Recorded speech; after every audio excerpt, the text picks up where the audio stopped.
Good morning to all students. Today is your topic musculoskeletal disorder and its management. आज हम इसमें पढ़ेंगे ओस्टियोमलाइसिस।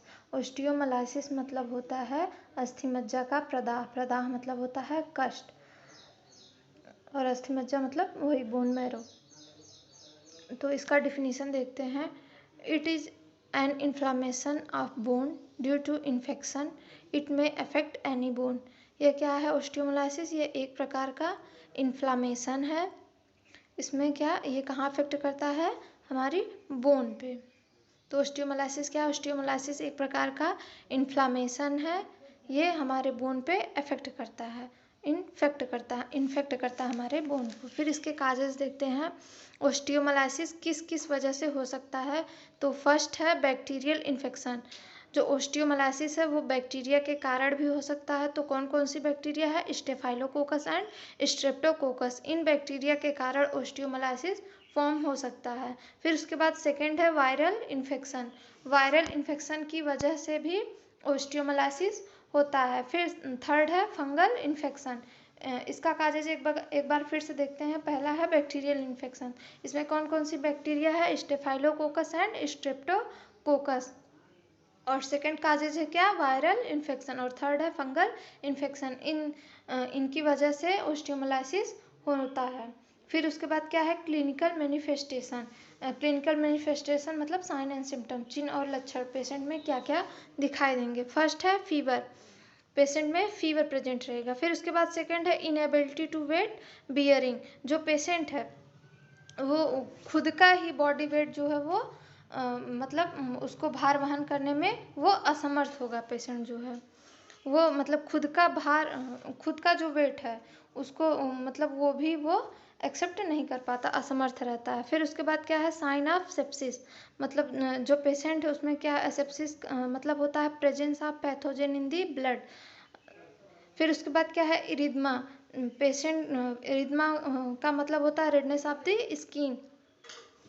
जहाँ भी ओस्टियोमलाइसिस फॉर्म हो रहा है जिस बॉडी पार्ट में, वहाँ की जो स्किन है वो पूरी रेड हो जाएगी। फिर उसके बाद अगला है चिल्स। पेशेंट में कपकपी रहेगी। फिर नोजिया, पेशेंट को मिचली फील होगा। फिर उसके बाद पेशेंट में मेलाइज रहेगा, रेस्टलेसनेस। और फिर उसके बाद अगला है नाइट स्वेट। पेशेंट को रात में पसीना आता है। फिर उसके बाद लास्ट है swelling and tenderness.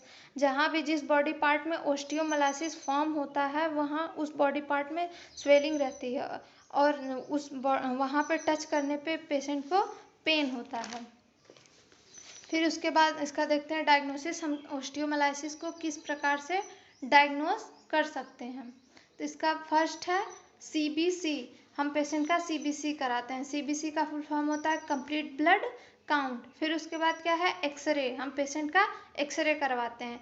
And third है CT स्कैन। हम पेशेंट का CT स्कैन कराते हैं। फिर लास्ट है रेडियो न्यूक्लाइड बोन स्कैन। ये एक प्रकार का इमेजिंग टेस्ट होता है। तो हम इसकी मदद से पेशेंट का डायग्नोस कर सकते हैं। फिर उसके बाद क्या है? कॉम्प्लिकेशन। ये ओस्टियोमलाइसिस की वजह से पेशेंट में क्या क्या कॉम्प्लिकेशन हो सकते हैं। तो फर्स्ट है नॉन हीलिंग वुंड। पेशेंट को जो चोट लगी रहती है वो जल्दी भरती नहीं है। फिर उसके बाद क्या है? सेप्सिस। सेप्सिस का मतलब होता है presence of pathogen in the blood. फिर उसके बाद क्या है? इमोबिलिटी। मतलब पेशेंट को चलने फिरने में प्रॉब्लम होगी। फिर क्या है? एम्पुटेशन। एम्पुटेशन का मतलब होता है जो जहाँ भी ओस्टियोमलाइसिस फॉर्म हुआ जिस बॉडी पार्ट में उसको काटना भी पड़ सकता है। फिर उसके बाद क्या है? Medical management. हम पेशेंट को कौन कौन सी मेडिसिन प्रिस्क्राइब कर सकते हैं ओस्टियोमलाइसिस में।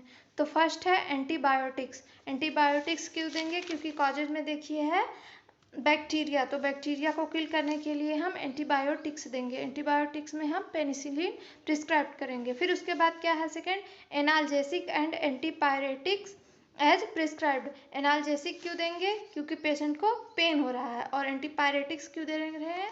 क्योंकि पेशेंट को फीवर है।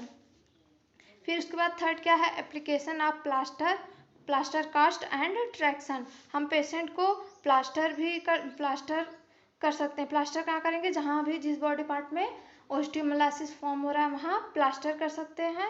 एंड ट्रैक्शन में हम क्या करते हैं कि जहाँ भी जिस बॉडी पार्ट में चोट लगी रहती है या फ्रैक्चर है या फिर ओस्टियोमोलासिस फॉर्म हो रहा है, उस बॉडी पार्ट को पूरी तरीके से खींच के हम जो ईंट लटकाते हैं वही होता है ट्रैक्शन। फिर उसके बाद क्या है, लास्ट हम क्या करेंगे, FNAC, इसका फुल फॉर्म होता है fine needle aspiration cytology for the drainage of bone abscess. इससे क्या करेंगे, हम नीडल के थ्रू जहाँ जिस बॉडी पार्ट में ओस्टियोमोलासिस फॉर्म है वहाँ मतलब चोट है या फोड़ा है, वहाँ से क्या जो मतलब कि उसमें से मवाद है, पस है, वो बह रहा है, उसको हम ड्रेनेज करेंगे। फिर उसके बाद क्या है, सर्जिकल मैनेजमेंट। सर्जिकल मैनेजमेंट में क्या करेंगे, स्क्विस्ट्रेक्टोमी, इसका मतलब होता है रिमूवल ऑफ स्क्वेस्ट्रा। स्क्वेस्ट्रा क्या होता है, ये क्या होता है, जो ए portion of dead bone form. ये क्या होता है, जो हमारी बोन है जहाँ ओस्टियोमोलासिस फॉर्म हो रहा है वहाँ की बोन मतलब कि पूरी तरह इफेक्ट हो जाती है, डेड हो जाती है, वो इसी का एक छोटा सा हिस्सा है, पीसेस ऑफ डेड बोन। इसी स्क्वेस्ट्रा मतलब होता है पीसेस ऑफ डेड बोन, उसको हम रिमूव करते हैं।